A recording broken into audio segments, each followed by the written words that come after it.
I welcome Dr. Saeed Khatibzadeh, Deputy Foreign Minister and President of the Institute of Political and International Studies, Iran. Welcome, Excellency, for coming here. I know it must be a difficult time for you to be here with the background of what has been happening. And there are a lot of questions we all have on how we've ended up where we have.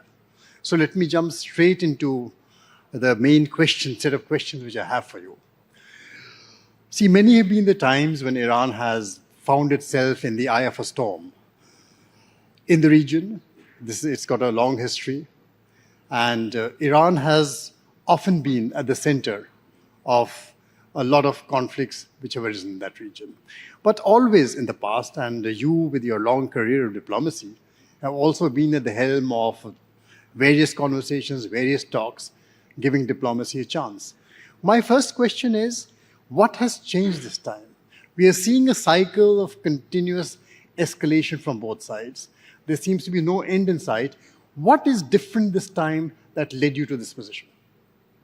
Oh, thank you very much, Dr. Rushi. It's a very important question, why we are here, and why American and Israelis started aggression against Iran and invaded Iran. This act of aggression, why happened? This is $1 million question. And if you pose this question to American administration, based on the market and the audience, you will get different answers. One day they say that, okay, it was because nuclear weapon program was happening in Iran. The other day would say that because Iran was posing an imminent threat. The other day would say that it is because of the change of the political structure of Iran. And they continue there. And recently they are not talking about Judeo-Christian crusade against Islam. But can we get back to the question of what changed for Iran? What changed for Iran? I would like to say a little bit of context, because I think it is important with this very huge disinformation campaign which is happening right now. My country is under attack based on lies, based on flat lies that Iran was imposing imminent threat and these sort of things. You have to know that a week ago, we were in Geneva with the mediation of Foreign Minister of Oman and with the presence of Mr. Grossi, head of the International Atomic Energy Agency. We nailed down a practical agreement in which that Foreign Minister of Oman said that the agreement is at reach and everything is ready. We actually identified Monday to go to Vienna and just write down everything. We left the room. The American, negotiator said that very promising. Thank you very much. We are going to hand over our written proposal on Monday. And then we left the room. We arrived in Tehran, and they started aggression against us. This is a TV reality show. They invite you to have diplomacy in place while they are making military build-up, and there is no actual understanding of why they started this. If you ask me why they started this, it is because of the power politics and because of the Greater Israel and because of the Prime Minister of the regime of Israel, that they would like to seek Greater Israel, and they think that is a once-a-century opportunity for them to just exercise edge over other countries and impose their hegemony over other countries to change the Middle East forever. But what is happening right now, everybody should know that they are carpet bombing Iran out of frustration because they would like to see a new Middle East. And this is why that we are here. Why it is different? Because they would like to put an end to the existence of Iran. See, traditional mediators, Oman, Qatar, even over the last few years, Iran had been mending its relations with Saudi Arabia, with Turkey. There seemed to be some kind of coming together. Now those mediation efforts seem to have come to a dead end. So is there any hope now? Is there a path beyond the present which can get things back on track? We were all on the same page. When Americans started this invasion and Israelis started to sabotage and spoil this, they started their attack. People here, you have to go and see images of the primary school in which in the first minute of the attack, intentionally American bombed a primary school and they killed around 200 small kids at the age of 7 to 11, all girls. So we were on the same page when they started this atrocity. Let me tell you something, since you brought up the region. You know, American has decided to put an end to the existence of Iran. Israelis have been promising this for many decades because of their delusion about, Greater Israel. And this is our response. We have no option just to put an end to the presence of United States in the surrounding area of Iran. We told Americans and we told our neighbors that if they would like to put an end to the existence of the greatest civilization on earth or the oldest continuous civilization on earth, then we have no option just to put an end to the existence and presence of United States in the Persian Gulf area. They do have multiple military bases, equipment, assets targeting us. Long-range raiders, command and control centers, the 5th fleet of United States just few miles away from our coastal courts in Bahrain, in which 75% of all US Marine activities happening there, all of them targeting Iran. The argument they are giving is that they are actually for the people of Iran. There's an oppressive regime in Iran, and then they need to fight it. First of all, this jargon that they are using, regime, has its own negative connotation. They are using it to demonize Iran, delegitimize Iran, and they say that there is no government in place. If it was a regime, then when you assassinate the head of another state, it would have been collapsed. Iran is an institutionalized country with a constitution, division of labor, division of power, executive branch, judiciary branch, legislation, and this is why they have unlawfully, illegally, recklessly assassinated and martyred the standing our leader, but the government and the society and the country is going on. This is one thing. So do not, buy these misarguments by mainstream media trying to demonize Iran. The second thing is that if they are, who can believe that they are for people of any country when they are carpet bombing, as we are talking right now? They are trying to take revenge of 1979 revolution by which we expelled American out of Iran. They are taking revenge of that. This is power politics, pure power politics, and nobody can sell it. And they have stopped even talking about that. If you ask Americans, they are not talking about the people of Iran anymore. That was on January 8th when they wanted to demonize Iran. They sent different thousands of internet terminals, communications, different terror cells inside Iran to misuse the protest, the peaceful protest of Iran against all the suffocation which is happening. So it is very much hard. If you ask, go to the street, please go and just search. Millions of people are rallying around the flag right now in Iran. Millions. Because the invasion is happening and the people are so frustrated. This is a civilization that they are trying to ruin, and everybody should be aware. I'm talking to the history. It is for the record of history, which is happening right now by Americans and Israelis. It's against international law. It is against norms. It is against, you remember the other day, the Secretary of War of the United States went to the podium and said, without any shame, that the rule of engagement, there is no rule of engagement. We don't want to be politically correct. And he continued and said that no stupid, quote unquote, international organization norms would be in place. We would like just to win this war. So and this unnecessary war of choice, because there was no provocation whatsoever from Iran, and we were just talking in the middle of negotiations, Sanjay. They attacked us. And they betrayed diplomacy. No, for the second time. You made that point earlier also. Let me prod a bit further beyond this. Now, we looked at the June attack. An attack happened in June also, lasted a limited period of time. Then there was cessation of hostilities. This time, what we are finding is that for the first time, the region has got involved. Iran has targeted facilities in the GCC countries, and there is a lot of angst there in those countries as to what has been happening. So what is Tehran hoping to achieve by expanding the scope of operations and widening this into the larger territory? When Americans started attacking us from all those countries on June 12th, and also before that by assassinating General Soleimani and the others, we never considered those countries to be the origination of those attacks. When we talked to them, they said that this is under US jurisdiction, we don't have any control over them, and we are trying to not let them to use our territory. But just let me know, 5,000 kilometer raider range raider in Doha or Fifth Fleet of United States in Bahrain, they are for fishing in the Persian Gulf. When they are starting launching 500 kilometer precision missile from surrounding area of Iran, 500 kilometers. It has been launched, and they are launching right now from different countries surrounding Iran.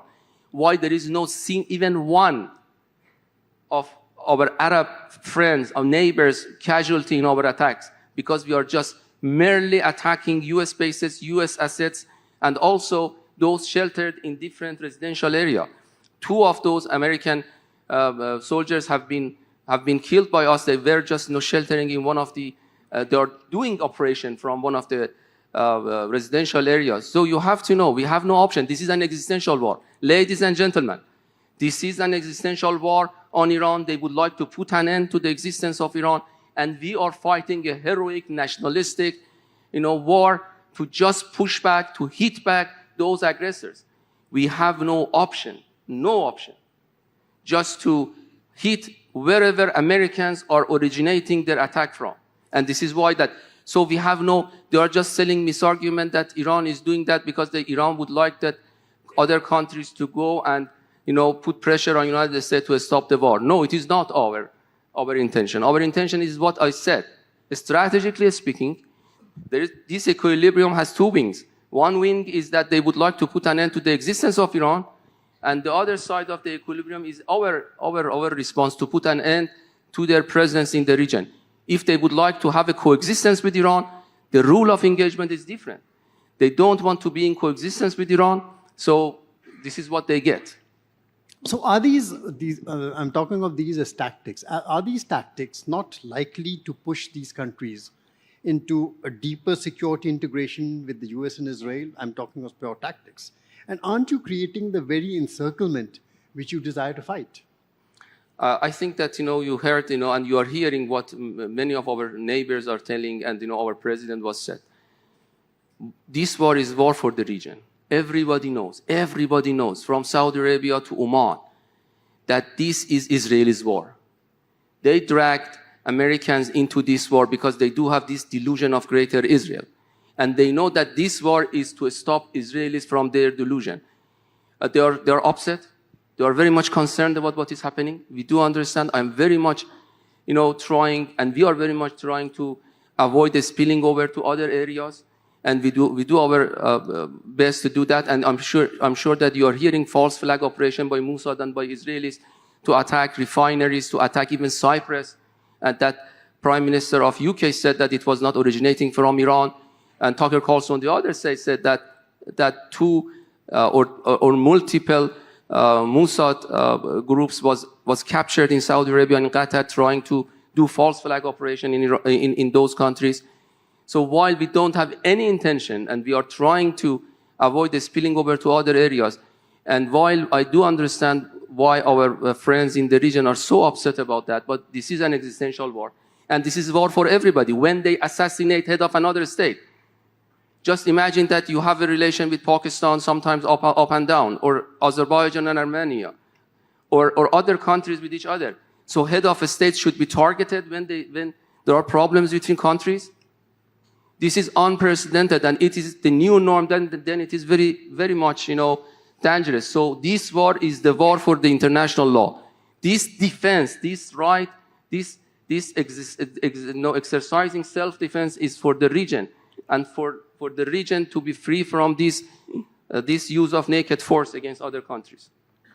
So the conflict, besides having gone in the Gulf, what you are seeing is possibly the closure of the Straits of Hormuz. That shipping has been affected, supplies have been affected.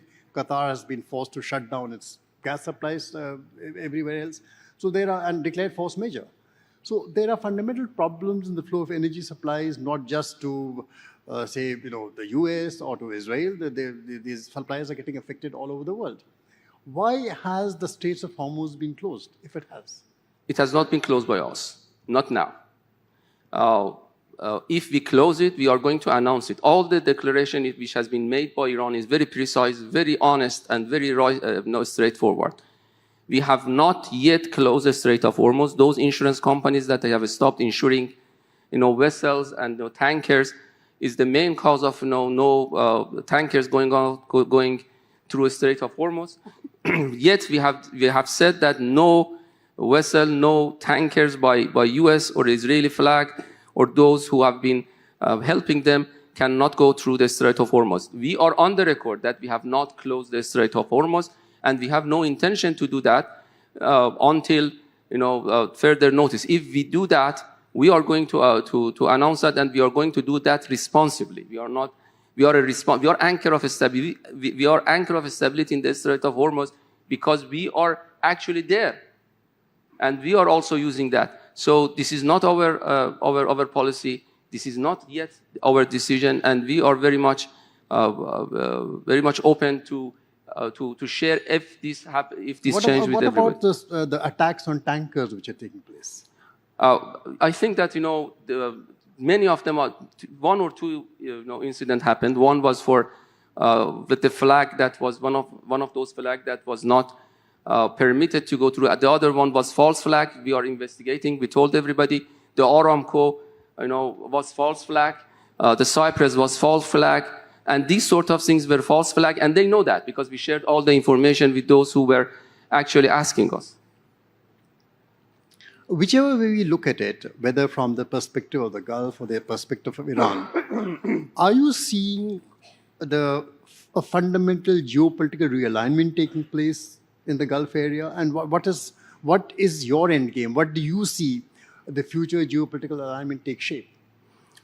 There are two parallel but totally different, passes which is going on. The one belongs to the Israeli regime, which is exercising maximum edge over other countries, in which that Greater Israel is happening, and you see that, and they would like to, and Americans have joined them actually in their policy of changing the political structure of Iran. By the way, you have to know that President Trump is asking for change in the leadership of Iran, and he says that I have to have voice on that, while he cannot appoint even the mayor of New York.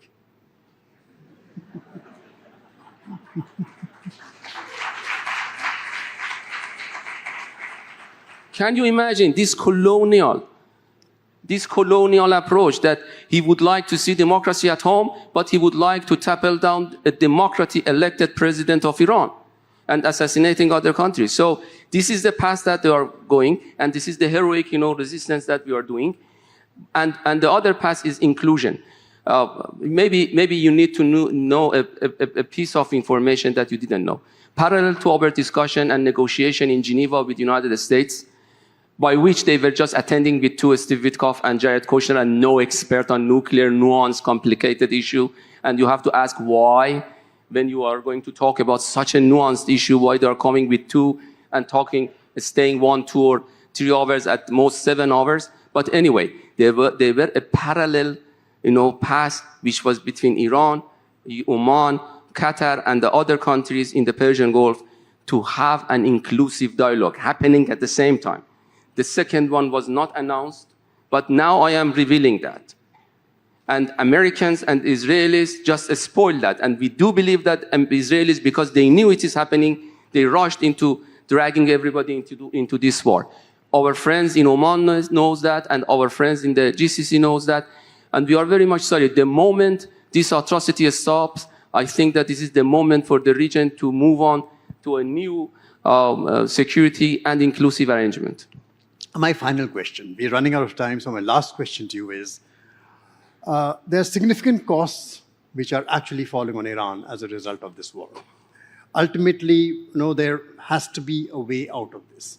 Now, is there any way that diplomacy can have a chance again? And what are the conditions which would make a return to negotiations again possible in this? Who could play a role? We don't have any strategy or goal in this, in this war. We are just resisting. Give us some hope. I will. We are just resisting. The other side has started an act of aggression against us.